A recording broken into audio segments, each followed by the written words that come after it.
Il y a bien longtemps, une petite fille s'en alla avec sa mère cueillir des baies pour son père qui travaillait d'arrache-pied. Mais la forêt les accueillit avec un silence froid et pesant. Les buissons étaient vides. Déterminée à trouver des baies, la petite canaille lâcha la main de sa mère et disparut entre les arbres. Les cris inquiets de sa mère s'estompèrent rapidement à mesure que la fillette courait, s'enfonçant de plus en plus dans la forêt. Commençant à se sentir observée, elle se rappela les histoires effrayantes que lui contait sa mère, et sa gorge devint toute sèche. Le seigneur des chauves-souris apparut. Il la salua chaleureusement et se mordit l'aile. « Viens, mon enfant, étanche ta soif, dit-il. Elle but son sang noir et épais et sourit de bonheur.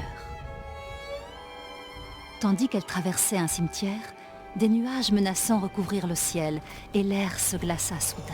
Maigrement vêtu, l'enfant frissonnait. Mais un tisserand sombre apparut, et d'un claquement de doigts, il transforma la brume en une robe magnifique. « Viens, mon enfant, réchauffe-toi, dit-il. Elle enfila le vêtement et sourit de bonheur. Elle navigua sur des eaux profondes et sinistres, à bord d'un bateau qui, espérait-elle, la ramènerait chez elle. Mais la faim resserra son emprise et son cœur s'alourdit. C'est alors que le roi des poissons apparut et lui offrit l'une de ses nageoires. « Viens, mon enfant, remplis ton estomac !» La fillette mangea et sourit encore une fois de bonheur.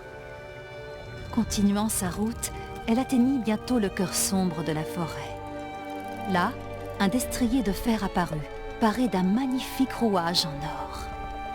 La créature ne dit rien quand la fillette s'approcha, pour saisir ce qu'elle pensait être un autre cadeau. Le cheval se mit en colère et appela les autres monstres.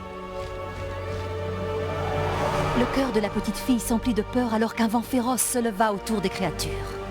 Soudain vint une sorcière, ténébreuse mais majestueuse.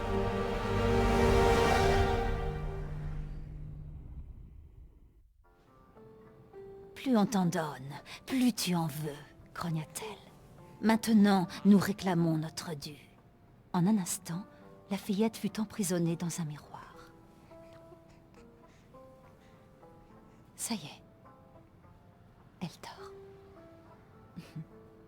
Mais t'as pas des histoires moins flippantes? Elle a que 6 mois. Selon la vendeuse, c'est traditionnel. Un conte local.